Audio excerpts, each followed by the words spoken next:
Today on the bench, we're gonna fix the controller for this, or not fix the controller, we're gonna fix the power supply for the controller of an industrial-sized hairdryer. And yes, I mean industrial-sized hairdryer. We have a vacuum clean fan inside of here. Had this thing in on service once before, where the brushes inside of this had worn out. But now that's not the problem, because they're kind of brand new. Then we have the heating element, which is, well, the thing that makes the air warm, other than the motor. And then we have the controller. So the problem is that this controller does not want to turn on, or the whole unit does not want to turn on. So I trace it down to this board, that is a 300 volts to 15 volt buck converter, not actually giving any power, which is quite problematic. It's though an actual quite nice single chip solution of a buck converter for mains voltages. So I wish they didn't scrub off the numbers so successfully as they have, because it would have been nice to know what that was, or what it is. And then they have a 5 volt regulator, so the output of this 15 volt go over to here and then out. Quite simple. So yeah, I'm not going to need any 15 volts inside of this unit because it goes nowhere else than to a 5 volt regulator, so that's quite nice. So I could just replace this 300 volt buck converter and our 5 volt regulator with a 5 volt USB power supply. Yeah, that's how simple I'm going to be. So this should be adequate for the job, because taking a look at this, yeah, okay, this is giving 15 watts, this is going to drop 10 volts. And if you're dropping 10 volts at even like 100 milliamps, that's a whole watt. And cooling down 1 watt, yeah, you probably want a heatsink on one of these packages.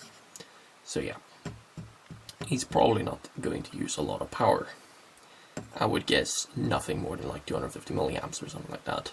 And even that is a bit overkill for this type of heatsink, so yeah. But other than that, this is actually quite a nice board, because I think they have 2 SCRs. I haven't actually looked because these aren't a problem, or it could just be MOSFETs or something. They have 2 drivers for them down here on the board. Haven't checked what those are either, but they are driving these. And you have 1 for the fan and 1 for the heating element, and then you have a small current shunt, or current transformer, not shunt, but yeah, current transformer for the fan. So yeah, and then you also have some, like, I have checked this fuse that it's intact. Kind of first thing you should do with all types of products, check the fuse. Saves you a lot of panic. Oh, never fun when something's dead just because the fuse is blown. And you go and fix everything else and it's still not working, and then you realize the fuse is blown. So yeah, always check the fuse. So what I'm going to do is I'm going to replace this board, replace this with this. Can't get much simpler. I'm happy that it's not using 15 volts for anything, because it wouldn't be too surprising if it was using 15 volts for these driver chips to drive these. That wouldn't have surprised me, but apparently it isn't. Just fine with 5 volts, so that's nice. So what I'm going to do is I'm just going to take away these 2, as I've already stated, and replace it with that. So be back in a moment. So what I decided to do was actually build a small little thing to test this power supply, or this buck converter, to make sure that it actually is dead. And this is lighting away quite happily, so I guess we can conclude that this thing isn't dead. So, because I did a beginner mistake, which is measure the fuse. If the fuse is okay, you have mains voltage. That's not always the case, which is what we're gonna see today. And also, for all of you thinking that this is freaking dangerous to set something up, to set mains voltages up on a breadboard, the answer is yes, it is. If you don't know what you're doing, don't do it. And if you think you might know what you're doing, don't do it. Only do it if you know what you're doing. So yeah, I don't recommend doing this. And I especially don't recommend doing that, but let's turn this off. And yes, I have the bench lighting on the same circuit, because that makes life easy. I'm going to use a screwdriver just to poke around here and try to kill this.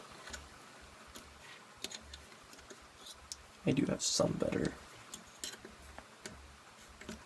It should be adequately dead by now. Because yes, you should never trust mains voltages.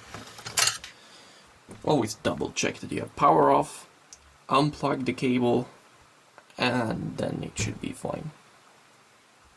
And now we should turn the bench lighting back on so we can see what we're doing. We're going to place this to the side because we don't really need it. Or technically we do need it, because I'm going to place it back here together with the 5-volt regulator. And yes, it's going to look just like it did from the factory again, instead of doing like the modification I was thinking of.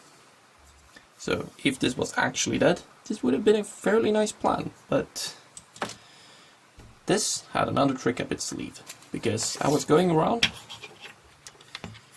I cleaned up my solder, because you should always clean up with isopropanol and stuff like that to make sure that your board is clean.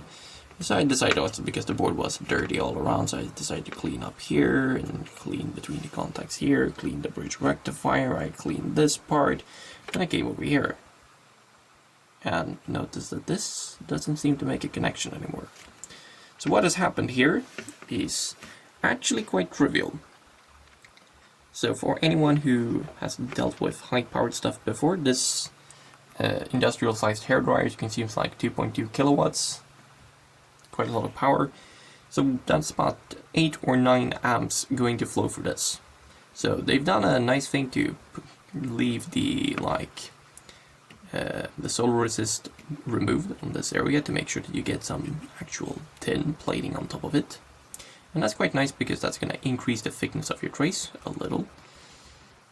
But as we can see, all the solder has pulled up down here, because my guess is that it was a bit too thin layer on these two connectors. So my guessing is that that removing the solar resist have made the solder flow out of a larger area instead of being localized at this joint.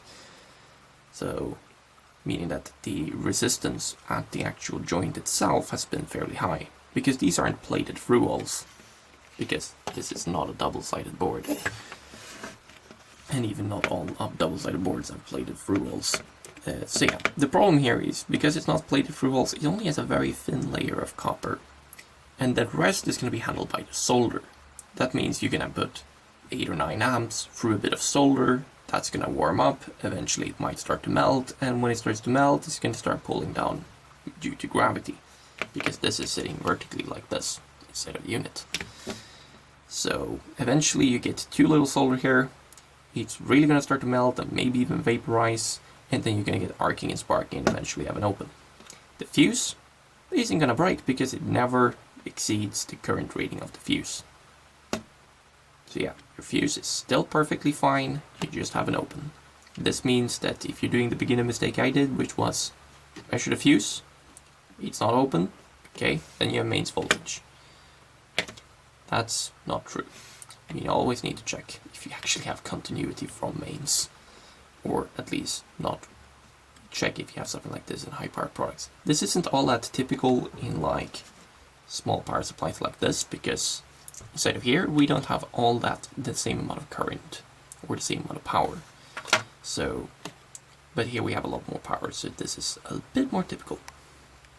So I'm going to put on some solder. I'm going to actually also jumper over a wire onto the actual connector on both sides, just to make sure that this never becomes a problem again. I'm not going to jumper over the fuse, because the fuse should still do its job. You do not short out a fuse, that's stupid. But I'm probably going to solder a wire from here down to this side of the connector, and a wire from here down to this side of the connector, just to make sure that we have good low impedance paths to the actual fuse itself. So that's what I'm going to do. Finally, it's all back together and it seems to work. So yeah,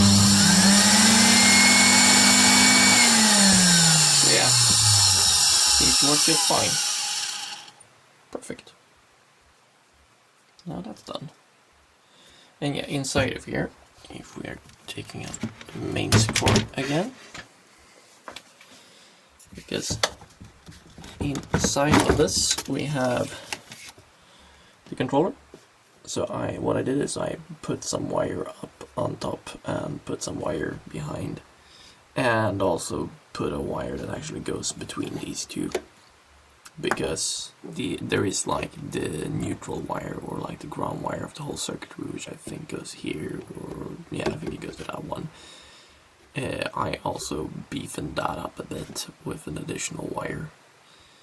Mostly so that this thing isn't gonna have additional problems in the future. But yeah, now it works. So that was a lot of work. Or not actually all that much work, to be honest. More time to record it. But yeah, hopefully this video has been at least somewhat interesting, but so yeah, see you another time.